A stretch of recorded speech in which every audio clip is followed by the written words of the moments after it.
Gusti dunia mah ngan sejenak, Gusti dunia mah fana, Gusti kemewahan masa kedeng, jabatan masa kedeng, tahta sakedeng.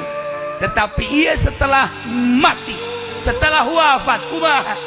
Ingat kadauhan Kangjeng Nabi, kun fid dunya ka'annaka garibun aw 'abiru sabil. Di dunia mah seakan-akan urang ngumbara bakal balik, seakan-akan urang teh lewat geus datang mah balik, seakan-akan urang ngiuhan di handapeun tangkal kayu, selesai panasna berangkat. Itulah di dunia. Malam ieu teh urang keur merenung, urang ngaji tapi merenung. Ngaji mah luhur teh merenung, leuwih luhur tibatan ngaji. Merenung adalah tafakur.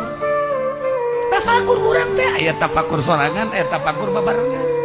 Ikan urang bertafakur.